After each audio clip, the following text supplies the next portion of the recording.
Very good morning to the chairpersons and all my friends and colleagues over here. I would like to thank UISR and Dr. Kastigil for having me here. I think we are running short late, so I'm just going to dive into the topic. And hopefully, I have 25 minutes with 5 minutes discussion, so I'll try to keep up with that. So I have chosen a topic which is of relevance to all of us who are practicing IVF. So it's just about where we stand in terms of evidence. So I don't have any conflict of interest per se to this particular topic. So to introduce the topic, it's very important for us to understand what is RIF. And then I'll just quickly go through what are the clinical interventions that we probably are using in our practice. I have skipped the lab part because I think I might not be able to do justice to those topics. And some take-home message. So I begin the talk always with this particular thoughts on RIF, that what is the definition of RIF? And that's been the problem, because if we are not clear about what we are measuring, then you can never be clear about what the intervention is doing. Okay, so it's like COVID. If you can't really define COVID infection, or everybody defines it in a different way, then you can't really find out what the intervention, which intervention or vaccine is working. So you had multiple definitions coming down in terms of transfer numbers and embryos and so on. And in fact, there was a systematic review which kind of tried to look at how many definitions are there, and you can see, don't have to count it, but there are plenty. So basically, substantial heterogeneity in the definition of RIF itself is a problem, and this is something that we need to understand. And recurrent implantation failure is not the same as repeated IVF failure. So this is something that I want to stress. Your IVF might not be my RIF, so it would differ lab to lab, unit to unit. So something that we have to use this knowledge for our clinical judgment when the patient comes. There have been multiple papers, and I think what we need to understand is slowly it is dawning upon that prevalence is much lower than what we think it is. So this paper used a mathematical model and figured out that it's probably 15% or lower. And this paper from Somigliana, who was the HRU editor-in-chief, shows the false positive rate of diagnosing RIF up to 75% after 3 cycles. So false positive essentially means that we believe it is RIF, but it's actually not. So it comes down to 50% after 6 cycles. So these are, people have worked out to tease out this RIF definition itself. So I leave you with that thought, and because I'm just trying to point out what the methodological issues might come when you assess the studies and critique the studies. So I'm going to quickly run through these 4 subtopics. I'm skipping the lab. So briefly on endometrial scratch, the first study was in 2003, and it showed fantastic results, doubling of live birth rate, which never happened subsequently. And that's been the catch. And then you had a whole lot of studies which started showing. So typically you'll have an intervention, like right now we have the PRP with a lot of studies showing effect, and then there will be a downward slope. So this is a part of a downward slope of endometrial scratch where they did not show any benefit. We also, of course, did it in India ourselves, and we published in European Obs and Gynae. It was first IVF failure or beyond, and that did not show the live birth rate as well. Now, the trick is to understand how the evidence evolves. So I found people do quote Cochrane, but understand that the evidence is dynamic. So this particular Cochrane in 2015 on endometrial scratch was very controversial for the reason that many people disagreed with the conclusions, and it actually showed moderate quality benefit for endometrial scratch in 2015. Now what I have quoted here is the 2021 came in June, same group, Sarah Lenson and all. They actually kind of course corrected, and there's been a lot of methodological changes in the Cochrane because the controversy raised by this particular review in 2015. There was a whole lot of human reproduction commentary and so on. So now they have, after pooling in at least 3 big trials in endometrial scratch, the final conclusions in the abstract reads like impact is unclear, and you can see the OR and confidence intervals crossing unity. And in the subgroup, they did not pool the results because of heterogeneity. That means the trials were too different. They could not do that. In the 2015 trials, all this showed benefit and moderate quality evidence for benefit. So things have changed in the last 5 years. What all has happened? This is a big trial which was published in NEJM, which showed no benefit. You know, see the beauty of the results, 26.1 versus 26.1. Risk ratio 1, that means is either side of confidence interval. However, this was unselected population. So remember that you have to always look at the population of the trial.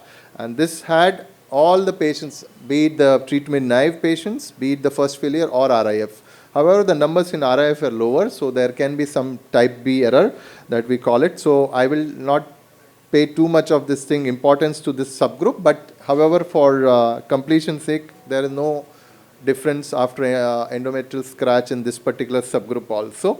The other big study which came up is the scratch trial, which is from the Dutch group. And incidentally, we are actually liaising with them and a collaborative project for an IPD meta-analysis. So the results will be out. I am privy to some results on this, but the results will be out next year.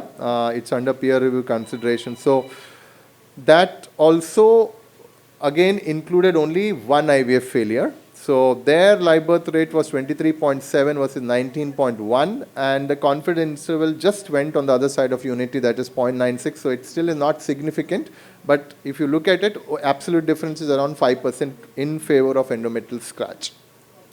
So that's where endometrial scratch stands as far as RIF is concerned. Moving on to the next one, which we very routinely do, because we have learned hysteroscopy and become very easy now, so everybody feels let's have a look at hysteroscopy. So there is a distinction what needs to be made. There is something called screening hysteroscopy and something called operative hysteroscopy. So if your 2D ultrasound is normal, and then you go ahead and do a hysteroscopy because you believe that you missed something, then it is screening hysteroscopy. And a 2D ultrasound shows an abnormality, and then you go and do an hysteroscopy, it's an operative hysteroscopy. You identified a polyp, and then you go ahead and remove it. So there is actually no trials in this group. So Cochrane did not quote any trial in this group, but whatever evidence was there was in setting of IUI, where it showed a moderate quality evidence. There are only observational studies in this group, that is IVF. They have identified a polyp, and then they went ahead and did hysteroscopy. And obviously there has been improvement in this group. So if you identify a polyp or any intrauterine pathology before moving on to IVF, it is incumbent that you go and remove that. This was a systematic review where I was a part of it, and we did it on this group where you don't find an abnormality in your ultrasound before IVF, and you go ahead and do it. So this is a complicated forest plot, and I don't want to really worry too much about the nitty-gritties. Just look at this. This is the RIVF group, and there seems to be some advantage. But as we are doing very often, I think we need to look at this, that it's not, okay, you got a pooled live birth which is 1.3 and it is significant and so on and so forth. But there is something called quality of trials, and then there was high quality trials did not show any benefit. So overall, when we concluded, we had hard time actually putting conclusion for this review. It is a low quality evidence. Essentially, even if the results are significant, if it's a low quality or a very low quality, even one more trial will change the whole conclusion. So remember that it is not enough to just look at significance and non-significance. It is about quality of evidence, because authors are going to great extent to crystallize it for the end users. That is, but we need to look at it. This is a low quality evidence. However, the high quality evidence is not showing any benefit. Remember that what we have done in Cochrane now is we are no longer showing low quality evidence in the abstract. So we have actually moved on, and we are just going to show results from the high quality trial. So if you just read the abstract, you will not find this anymore. This was a trial, this was a systematic review in 2019. The new ones are showing, I think the endometrial scratch showed only the high quality evidence. Anyway, this was the landmark trial, which is called the Trophy trial, which was published in Lancet, which clearly had 2 or more failures. That is the interest of this particular topic, talk. So again, look at the risk ratio, 29 versus 29, you know. So risk ratio 1, CI of 0.79, 1.5, no difference in. So that's where the evidence stands for screening hysteroscopy. Now, there are certain interventions which have clearly shown benefit, and this is one of them. that if you do a laparoscopic self-injectomy in a ultrasound diagnosed hydrosalpinx, then you would probably get a benefit of almost doubling or tripling of live birth rate. This is something that we all know now. It is a well-entrenched thing. Obviously, there's a problem in counseling. It's not easy if somebody has got a frozen pelvis, tell her that we are going to do a laparoscopy and take off the tubes. It's something that I find very difficult to counsel. The evidence is there, but it's not easy to counsel. I find it personally quite difficult counseling to clip the tubes. So this is where even the Cochrane is in agreement that there is a significant improvement and it's a moderate quality evidence. So this is where there is no dilemma. Dilemma is only at whether we as a clinician and the patient take a call to go ahead and do a surgery. Now I'll just quickly run through some of the less studied but more commonly used ones. So GCSF, again, the systematic review which we published last year, and there was unselected population. That means it was not clearly marked out what IVF stage they were. And here there is uncertainty. It's a very low quality evidence. And we found that within 2 or more failures, there was some improvement. But please don't look at the significance, look at the quality. I have made it red. I should have made it red and bold. But it is a low quality evidence, and I am not giving a green signal here for using GCSF either. Then, of course, there is heparin, and there is, I don't know, there's so many of, these things which are repeatedly showing that there is hardly anything which is going by, because this is very low quality. Even one trial of 20 patients might switch the results the other side. So we are not in a hurry to introduce this. There is no high quality trial for immunoglobulins either. The problem has been that we are moving too fast towards introducing these interventions in clinical practice, and we lost the distinction between what is experimental and what is routine. And that's been one of the problems that we are facing. So there have been a lot of articles now. We are trying to halt this process of introducing so many add-ons without any concrete proof of or evidence. Just to give you a thought, a drug which is newly introduced, actually some 10,000 molecules are tested in a preclinical setting before one drug comes through phase 4. Okay, and here we are just taking, it is a repurposing. Actually GCSF and all are used in hemat and other fields, but we are just repurposing, but it doesn't really go through the peer review that it needs to. ERA, that's the other big one. So again, the landmark trial of this came in last year, 2019, Carlos Simon, but it's been in practice for 10 years or so, or 2012 or something. So this is the problem. You don't have a randomized trial backing an intervention, and we are busy offering it. So I really feel strongly about it, so that's the way it is. Anyway, let me just go through. This was no RCT, but there is an RCT now.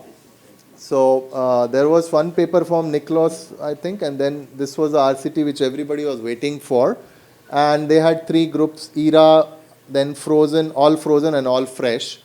50% was the dropout rate in an RCT, which is a huge number. It will really fall down. The fact that something gets published in RBM Online and doesn't get published in Human Reproduction and Fertility Sterility only should, you should pick up there is something wrong that it has got rejected, because the authors wouldn't have put it in those journals directly. Then they have per embryo, which is not the correct thing. You are supposed to quote per woman, that is per randomized. Okay, so this is all tweaking of the results sometimes. Cumulative live birth rate was higher. Okay, now this is, remember, not an RIF group. That's something that you need to understand. Best part is go through this commentary. So what exactly has happened is cumulative live birth was not the original outcome. They have retrospectively put this. So essentially what happens is when you have an intervention where so much is riding, any other result is not acceptable. Okay, it is cherry picking in some ways. So cumulative live birth is added, and even then they could not really rescue it. So essentially, if this is a very beautiful commentary, and it's a casebook study for how a trial can be critiqued. So people have done that, and essentially they wanted to tell that you have to base your results and conclusion on intention to treat after first transfer. But the authors have taken liberty and tried to move around. And other thing is the authors could not say how did they do a repeated fresh transfer in that group. You can't randomize some lady in fresh and keep on doing fresh. You'll have to put the frozen embryos also. Anyways, that's it. Myomectomy, there is obviously no trials, and I won't dwell on it. But remember that right now the evidence is more towards association of myoma with reduced pregnancy rate. It doesn't say that you do a myomectomy and things will be fine. It's just intuitive, and that's why we are doing it. Okay, but it is not proven. So that we need to remember that intervention doesn't have a backup. There is an observational data to suggest association, which is not causative. We can't link up. That's the best one, the PGTA. This is again a copybook study where interventions are introduced in practice, and it's just, you know where it is going. But there are a lot of proponents. We will reduce multiple pregnancy rates and so on and so forth. I have not put one paper which has come day before on NEGM, which has now settled all the controversies. I can quote that now. Anyway, I don't have to go that far as well. I can just quote the STAR trial, which again did everything possible to dress up the results, but PGTA did not improve the overall pregnancy in women per embryo per intention to treat. So they kind of tried to do a subgroup analysis, tried to show that in 35 to 40 it shows a difference, but again in ITT it did not show any difference. Remember that we can only quote ITT numbers. So this is very important that we understand that you can only quote intention to treat analysis in your conclusion. You do not quote per embryo transfer. Okay? So this is a very methodological thing, but those who understand these terms will realize that it makes or breaks the conclusions. And if the authors try to cherry pick the results, then we have a problem. Okay? And there is conflict of interest all around. So have pinch of salt or loads of salt when you are actually interpreting trials. So I am just summing up what I think where the evidence stands. What we do, one thing is definitely not rush into all these interventions. That's the first thing. So at a macro level, you will reduce lot of unnecessary intervention and make our patient's life lot better, because that initial message only goes across, listen, I'm not going to try anything of that sort unless I'm really pushed in. That itself will save a lot of patients for a lot of intervention. Quality of stimulation, I feel that this is less and less of a role now, unless you are used to using preparations of urinary where you might have batch-to-batch consistency. Otherwise, for me, this is not a major concern anymore. For the reason that I will tell, there is some suggestion and there is enough now evidence building up that if your progesterone is shot up beyond 1.5 to 2 nanograms, then definitely you should start looking at a freezing. I always look back and see how the endometrial pattern was. And if I find a triple line, which is always better, because then you will pick up lot. It's not like, okay, it's triple line, everything is fine. It lets me definitely pick up intrauterine pathologies also in a better way. If you feel there is something that is, sometimes your pattern just will not be okay and you will be having a lurking suspicion that this lady has a polyp or something, you can justify yourself for a hysteroscopy at that stage. So remember, there is an individualization here. And sometimes you will find those occult hydrosalpinx which surface during the stimulation because of higher estrogen. Chase them. That could be one of the reasons for your thing. Now again, there will be a tricky thing because you never found a hydrosalpinx before stimulation and you went ahead and then you figured out there is a hydrosalpinx. So, but these are occult ones, so you'll have to convince the patient for a laparoscopy or self-injectomy, but it's a tricky one. Oocyte sperm comments, take your lab colleagues in place, and then obviously if there's something that is brewing there, you let her go back and check that. I always look at the whole cohort of that particular month and see if there's been a homogeneous decline in all the whole cohort, then there's a problem. But if it's just an individualized one, then it has to be taken differently. I am not much believer in DNA fragmentation. It doesn't really help me in changing much because we have already committed for ART. So again, okay, there is an RIF, let me look at the DNA fragmentation. It doesn't make us any wiser. In fact, only the patient spends another few thousands of rupees. What I want to concentrate and probably send across a message is I really look at How difficult was the transfer? This is something that is not captured in any of the definitions. And we are only privy to what kind of transfer we have done.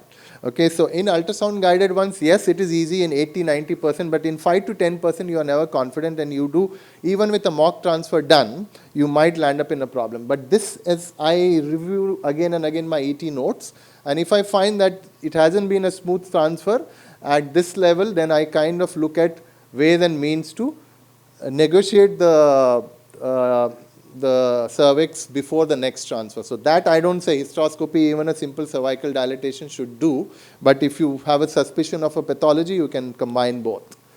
Change of strategy, this is on a macro level, that's what I'm thinking at. So this was Sunkara's paper which came and they said 15 is the magic number for a fresh IVF cycle.